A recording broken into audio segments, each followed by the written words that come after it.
বাংলা আবাস যোজনা প্রকল্পের যে ফাইনাল সার্ভের লিস্টটা, প্রভিশনাল লিস্টটা, সেটা কিন্তু প্রত্যেকটা জেলা ভিত্তিক কিন্তু অনলাইনে পাবলিশ হয়ে গেছে।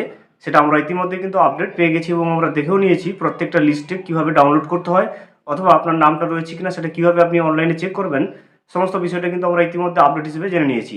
এখন প্রশ্ন হচ্ছে, বাংলা আবাস যোজনার যখন আপনি যে প্রভিশনাল লিস্টটা যেটা অনলাইনে প্রকাশ হয়েছে সেটা যখন আপনি ডাউনলোড করতে যাচ্ছেন, দেখবেন eligible list, ineligible list এবং ইনঅ্যাক্টিভ লিস্ট কিন্তু শো করছে। আমি স্ক্রিনে কিন্তু আমি স্ক্রিনশটটা দিয়ে রাখবো, দেখতে পাবেন eligible list, ineligible list এবং ইনঅ্যাক্টিভ লিস্ট কিন্তু শো করছেন।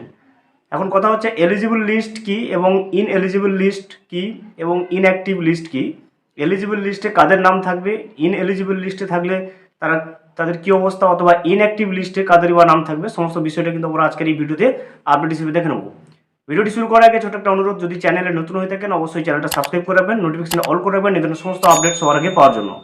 দেখুন, এলিজিবল লিস্ট মানে হচ্ছে যারা বাড়ি পাওয়ার যোগ্য, যারা বাড়ি পাবে তাদেরই কিন্তু নামটা এলিজিবল লিস্টে থাকবে। অর্থাৎ যারা বাড়ি তৈরির যে প্রথম কিস্তির টাকাটা 60,000 টাকাটা এই ডিসেম্বরের 15 থেকে 30 ডিসেম্বরের মধ্যে যেটা রাজ্য সরকার উপভোক্তাদের ব্যাঙ্ক অ্যাকাউন্টে ঢোকাতে চলেছে, সেই সমস্ত ব্যক্তিরা, অর্থাৎ যারা বাড়ি পাওয়ার টাকা পাওয়ার যোগ্য, তাদেরই কিন্তু এলিজিবল লিস্টে নামটা থাকবে।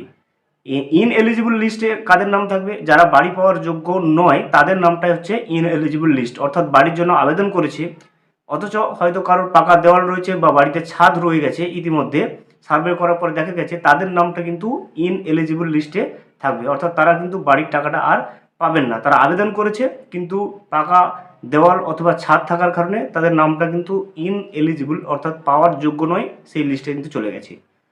এছাড়া আরেকটা দেখুন, ইনঅ্যাক্টিভ লিস্ট যেটা, সেটা হচ্ছে আপনি হয়তো আগের ঠিকানায় ছিলেন কিন্তু বর্তমানে ঠিকানা পরিবর্তন করে অন্য কোথাও চলে গেছেন, সেই ক্ষেত্রে, সেই সমস্ত কেসের ক্ষেত্রে কিন্তু ইনঅ্যাক্টিভ লিস্টে আপনার নামটা উঠবে। তাই তিনটে list, eligible list, ineligible list এবং ইনঅ্যাক্টিভ লিস্ট, এই তিনটে লিস্টে কিন্তু প্রকাশ হচ্ছে। ইনঅ্যাক্টিভ লিস্ট বললাম ঠিকানা পরিবর্তনের ক্ষেত্রে, ইন এলিজিবল লিস্ট বললাম যারা বাড়ি পাওয়ার যোগ্য নয়, যাদের বাড়ি সার্ভে হয়ে গেছে কিন্তু সার্ভে করতে গিয়ে দেখা গেছে আবেদন করেছেন কিন্তু বর্তমানে কিন্তু তাদের বাড়ি পাকা অথবা ছাদ হয়ে গেছে, তাদের কিন্তু ইন এলিজিবল লিস্টে রাখা হয়েছে।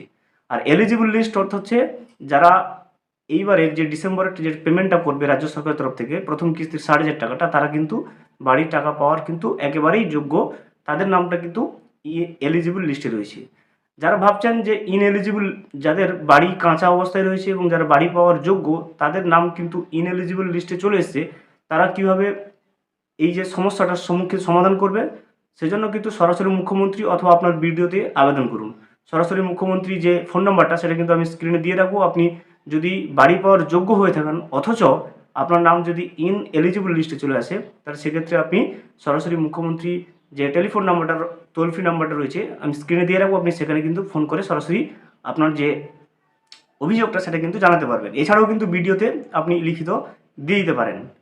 এবং এছাড়া দেখবো, দেখুন তিনটে যে লিস্টটা, eligible list, ineligible list এবং ইনঅ্যাক্টিভ লিস্ট, এটা হচ্ছে যে বাংলা আবাস যোজনা প্রকল্পের যে সার্ভের এই তিনটা লিস্ট কিন্তু তিনটে আকারে বের করা হয়েছে। তো আপনাদের সমস্ত যে সমস্যাগুলো, যে eligible list, ineligible list অথবা ইনঅ্যাক্টিভ লিস্ট যেগুলো, সেই সমস্ত অনেকেরই কিন্তু প্রশ্ন হচ্ছিল যে এলিজিবল লিস্ট কাদের থাকবে, ইন এলিজিবল লিস্ট কাদের থাকবে, অথবা ইনঅ্যাক্টিভ লিস্টে কাদের কাদের নাম থাকবে, সেই বিষয়টা কিন্তু আমরা আজকের এই মুহূর্তে কিন্তু জেনে নিলাম। এলিজিবল লিস্ট হচ্ছে যারা বাড়ি পাওয়ার একেবারেই যোগ্য, ডিসেম্বরের যে 15 থেকে 30 ডিসেম্বরের মধ্যে রাজ্য সরকার যে টাকাটা ছাড়বে, তারা কিন্তু অবশ্যইভাবে এই লিস্টে যাদের নাম থাকবে তারা কিন্তু পেয়ে যাবে। আর ইনএলিজিবল কি, যারা বাড়ির জন্য আবেদন করেছেন অথচ বর্তমানে তাদের বাড়ির পাকা হয়ে গেছে অথবা ছাদ রয়ে গেছে, সেই সমস্ত ক্ষেত্রে কিন্তু তাদের নাম কিন্তু বর্তমানে ইনএলিজিবল লিস্টে, অর্থাৎ তারা বাড়ি পাওয়ার আর যোগ্য নয় এই মুহূর্তে, সেই লিস্টে চলে আসবে। ইনঅ্যাক্টিভ লিস্ট, ঠিকানা পরিবর্তনের ক্ষেত্রে এই মুহূর্তে তাদের ঠিকানায় আগের ঠিকানায় নেই, সেই জন্য কিন্তু তাদের নামটা কিন্তু ইনঅ্যাক্টিভ লিস্টে চলে এসছে। ভিডিওটি সম্পূর্ণভাবে দেখার জন্য অসংখ্য ধন্যবাদ। এখনও পর্যন্ত যদি চ্যানেলে নতুন হয়ে থাকেন এবং সাবস্ক্রাইব না করে থাকেন, অনুগ্রহ করে চ্যানেলটা সাবস্ক্রাইব করে পাশে থাকবেন।